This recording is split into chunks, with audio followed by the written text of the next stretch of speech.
عندي هنا 250 غرام ديال الدقيق، ما يعادل 2 كيسان عنبه ونص ديال الدقيق، مع واحد راس معلقه صغيره ديال الملح. كنضيف عليهم خنيشه ديال السكر بالنكهه الفاني و3 المعالق كبار ديال السكر كلاصي. بالنسبه لهاد العجين ممكن تخدموه في الروبو كما غتشوفوا معايا، كما ممكن تخدموه فقط هكا بيديكم. صافي كنضيف هنا 125 غرام ديال الزبده، سواء زبده حيوانيه او نباتيه او زبده مارغرين اللي متوفر عندكم. تقطعوها مربعات صغار وكتضيفوها، تكون بدرجه حراره الغرفه، ما تكونش بارده بزاف وما تكونش سخونه. كنسمو هاد العجين بالقشور ديال الحامض، كيعطي واحد المذاق زوين الا كان متوفر من الاحسن. صافي كما كتشوفوا معايا كنخدموا العجين في الروبو، كنحصلوا على عجينه كتكون مرمله. بالنسبه للناس اللي ما غيخدموش العجينه في الروبو، راه كتحاولوا تخدموا ديك الزبده مع الدقيق هكا باطراف الاصابع ديالكم، وكتحكوها بين يديكم بالكف ديالكم حتى كتحصلوا على واحد العجينه كتكون مرمله. يعني خاصنا الحبات ديال الدقيق يتلبسوا لينا بديك الزبده، ضروري هاد المرحله. اخر اضافه غادي نضيفها هي حبه ديال البيض. بالنسبه لهاد الكميه العجين اللي عطيتكم غادي نحتاجوا فيها حبه ديال البيض الحجم ديالها كيكون متوسط. الا كان الحجم ديال البيض ديالكم صغير ممكن تحتاجوا واحد المعلقه صغيره ديال الماء، وإلا كان الحجم ديال البيض ديالكم كبير راه ممكن تكتفيو فقط بصفار البيض وكتضيفوا كتطربوا داك البياض البيض وكتضيفوا منه غير بشويه بشويه حتى كتجمع لكم العجينه.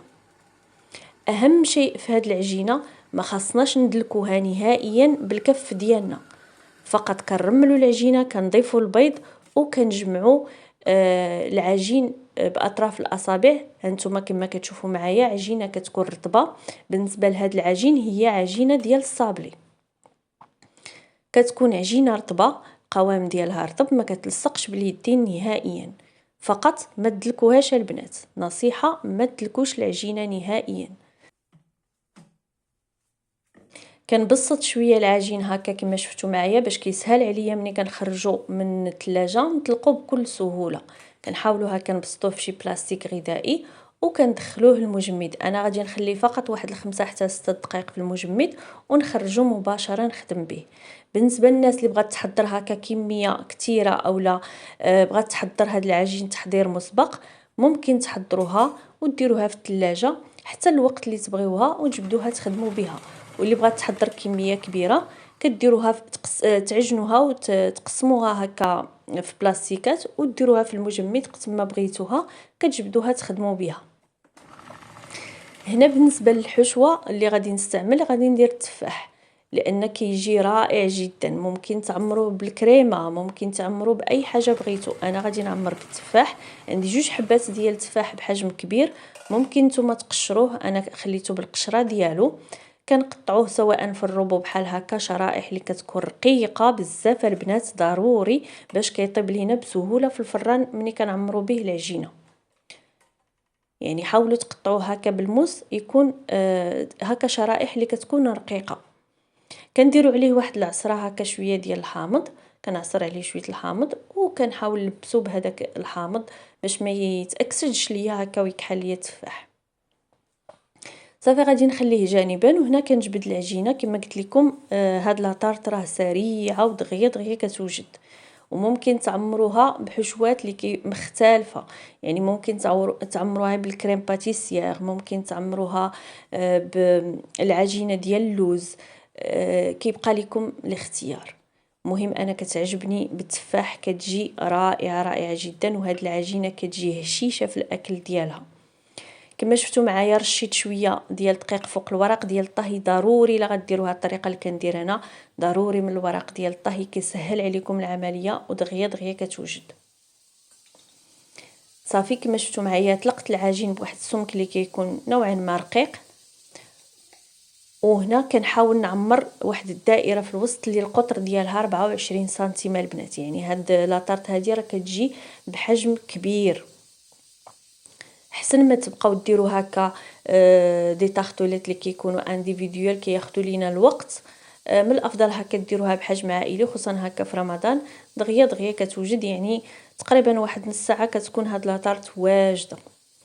كما شفتوا معايا درت واحد 2 معالق كبار ديال المربى ديال المشماش، سرحتهم هكا في في التحت هكا كقاعدة، وكنبدا كنوضع دوك الطريفات هكا ديال التفاح. هنا كناخد معلقة كبيرة ديال السكر مع معلقة صغيرة ديال القرفة، وكنكه بالنكهة ديال الزهر، زهرة البرتقال، داك السكر اللي بالنكهة زهرة البرتقال. بالنسبة للناس اللي ما كيبغيوش المذاق ديال القرفة، ممكن تكتفيو غير بالسكر والفاني، اولا بالسكر وبديك النكهة ديال الزهر اللي بغيتو.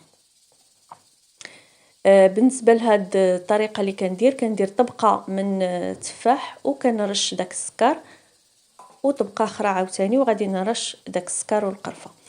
ممكن نتوما فقط تاخذوا داك التفاح وترشوا عليه داك السكر والقرفة وتخلطوا كلشي وتوضعوه. بعض المرات كندير هكا، بعض المرات كندير هكا، يعني ليكم الاختيار.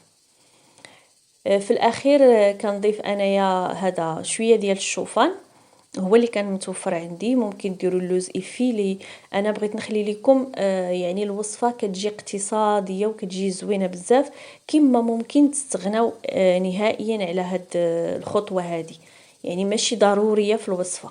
انا فقط هي كتعطي واحد الجماليه وواحد المنظر زوين، وحتى كيجي واحد طبقه مقرمشه هكا من الوجه ديال لاطارت. كما قلت لكم ممكن تعوضوا بمكسرات، يعني سواء اللوز افيلي كما قلت لكم، كاوكاو مهرمش اللي بغيتو، او ممكن تخليوه غير التفاح بوحدو، راه كتجي رائعه جدا. كما كتشوفوا معايا علاش قلت لكم الورق ديال الطهي، لانه كيسهل علينا هذه العمليه هذه. دغيا كنلفوا العجينه هكا على بعضياتها.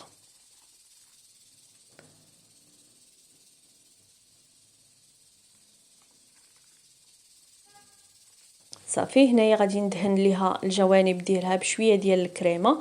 بالنسبه لهاد الخطوه حتى هي اختياريه وماشي ضروريه، ممكن تستغناو عليها. كما ممكن تعوضوا هكا الكريمه بعض المرات كندير هي صفرة البيض، بعض الخطرات هي البيض البيض. الا درت الحبات ديال البيض كبيره في العجينه ديال لاطارت، كيبقى ليا منها واحد شويه كنضربو وكندهن به الجوانب. وبعد المرات راه ما كندير حتى شي حاجه، يعني كنخليها غير بحال هكا كندخلها طيب. لان هذه عجينه كما قلت لكم عجينه ديال صابلي، يعني كيجي اللون ديالها فقط ذهبي، ما كتجيش محمره بزاف. صافي غادي ندخلوها للفران. الفران البنات منين خرجت العجينه من المجمد باش نطلقها، شعلت الفران على 180 درجه يسخن واحد 5 تقريبا، حتى المهم بين 4 5 دقائق يسخن لكم قبل ما كتدخلوا لاطارت، سواء الفرن الكهربائي سواء الفرن الغازي. ضروري يكون سخون من قبل، لان العجينه كتكون بارده، خاص الفران يكون سخون باش كيوقع داك لو شوك وكتجيكم لاطارت هشيشه وما كيتقلش لكم حتى الحجم ديالها. صافي غادي ندخلها الفران في الرف الوسطاني. كنشعلوا العافيه فقط من الاسفل ونخليوها حتى كيطلع ليها داك كتحمر هكا شويه، كيبان لينا داك اللون ديال التحمار بدا كيطلع هكا الجوانب ديالها. عاد كنشعلوا عليها شويه من الوجه ديالها يذهب ليها اللون ديالها. صافي وكنخرجها نخليها حتى كتبرد، عاد كنرش عليها شويه ديال السكر كلاصي. واحد الاضافه ممكن تضيفوها البنات، انا راه بعد نسيتها، ممكن ديروا طريفات ديال الزبده هكا من الفوق، من فوق داك الشوفان او من فوق التفاح الا ما بغيتوش ديروا الشوفان. صافي كيكون هذا هو الشكل النهائي ديال لاطارت ديالنا. كتجي رائعه جدا وكتجي لذيذه، صدقوني ما تشبعوش منها، كتجي هشيشه وكتذوب في الفم. كنتمنى لكم فرجه ممتعه وبالصحه والراحه.